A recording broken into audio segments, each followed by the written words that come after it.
guys? Keith Kalfas. Haven't put out a video in a few days, even though I'll be putting out a lot of videos very soon. I just want to say thank you for all the love and support, and I'm going to talk for a few minutes about a few different things. One is, I feel called to talk about relationships. Running a business, getting a business off the ground for new guys is very, very challenging. It takes a lot of hard work and dedication, millions of hours. I mean, it's dark right now. I literally just got home. It's 10:30 p.m. So, relationships. Your woman could feel very threatened or upset if you're not at home on the homestead, but you got to get out after hours and build your business on the side, or maybe you've gone full time and you're building this thing from scratch.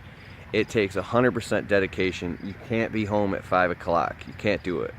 So if your woman is very sensitive to that stuff, she might get really shaky. She might go in any direction. She could become crazy, so to speak.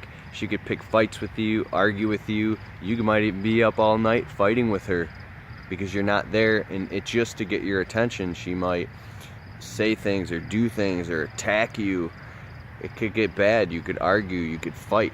You could be a man with bags under your eyes on the verge of wanting to jump off of a bridge because you can't take the pressure anymore.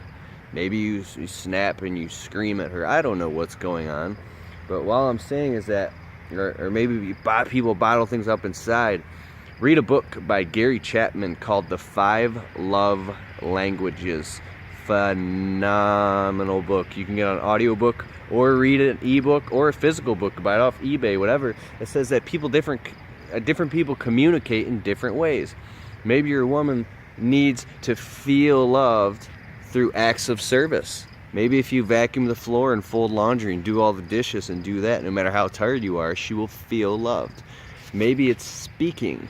You have to speak and tell her, I love you. You did a great job on that. I support you. I got your back no matter what. Maybe she feels love when you speak to her that way. Maybe your woman feels love through physical touch. It doesn't matter how much you tell her you love her, bro. You could do anything you want around the house. You have to physically give her a massage or rub her feet or put your fingers through her hair or rub her back and tell her everything is going to be okay.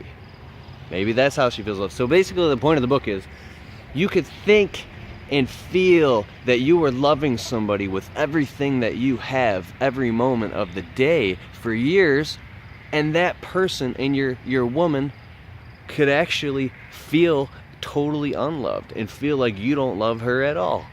And you're like, what?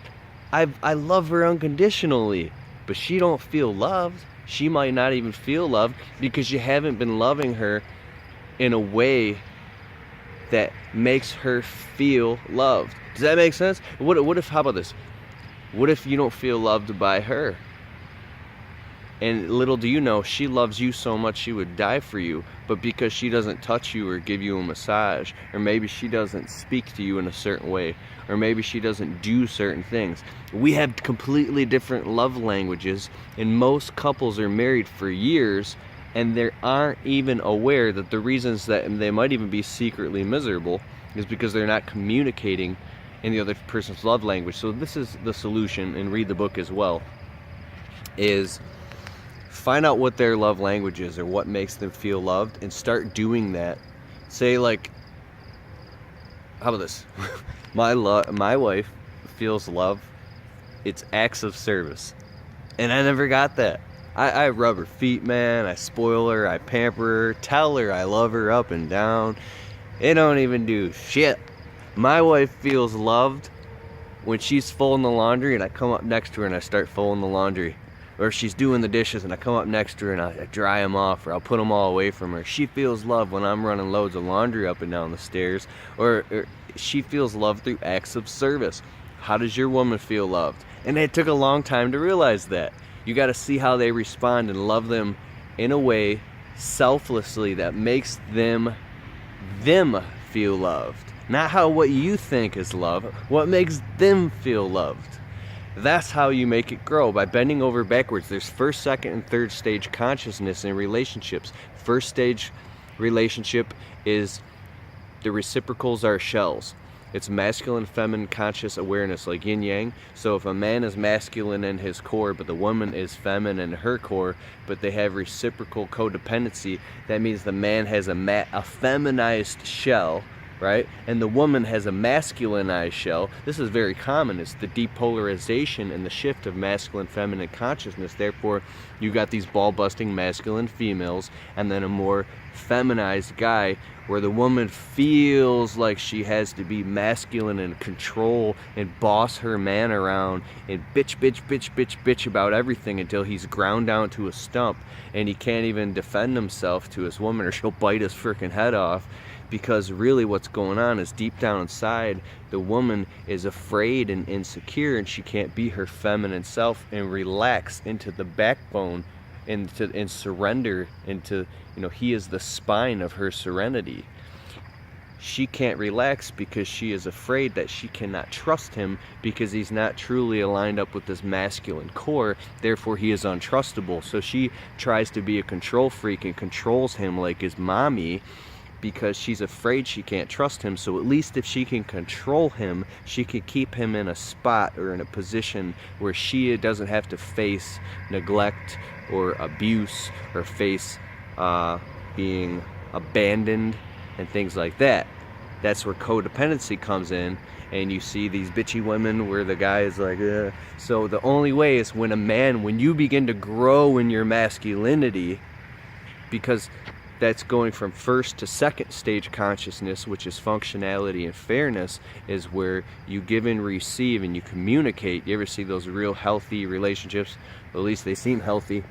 That's when you begin to grow in your masculinity, and she relaxes in her femininity. She's all about like love and realizes that she is love. There's no lack of love. And a man realizes that he is the staff in the wind that never folds, falls, breaks, or crumbles, no matter what she crashes against him. Then she begins to grow trust.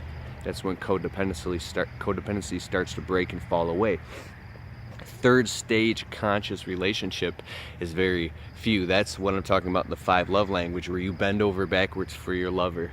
You give and you give regardless of how you feel, and you love unconditionally, and no matter what she crashes against you, you can take it and you do things that are right no matter what. But from the first stage lens of awareness, first and third stage look alike. So third stage conscious, I know this is some deep shit, man, but third stage looks like first stage from the first stage lens. What the hell am I talking about? So a man who is truly masculine and centered and loves his woman the right way and tells her no, that's that. Sometimes a woman needs that. But men have been conditioned and lied to in our society and our culture is fucked up, that for a man to be a real man is bad. It's wrong. It's neglectful and it's abusive. It's not neglectful or abusive. It's not. So men have been conditioned that they have to be subservient, wusses, and not be a man. This is crazy. And then men have been forced to adopt these feminized shells, which means that like they're just like they take shit, and now the women have to develop a masculine shell, and the media is and the culture's all messed up. Look at what's the Kardashians, the Bruce Jenner guy is becoming a woman now. If you look at all these TV shows, the women are the bosses, the women are running shit, and all the men are made out to be these idiots who aren't allowed to do anything, and they're stupid, and men have been reduced down to nothing more than their utility value. A man has been reduced to nothing more than his utility value, and he is not value anymore as a masculine warrior that makes decisions for the family, brings home the bacon, it calls the shots. It is now the women who have been put in that position. And this is also some deeper kind of socioeconomic, new world order. You can get into spiritual, you can get into, I don't even want to get into that stuff. I'm very aware of some very deep type of Alan Watt, Alex Jones, David Icke, David Data, there's major conscious shifts and movements happening all over the place right now, not only on earth but universally speaking, spiritually speaking, alignment with atonement. This is crazy. All right, I'm gonna end it now. I gotta get in the house. All right, later. Get the book, 5 Love Languages. Later.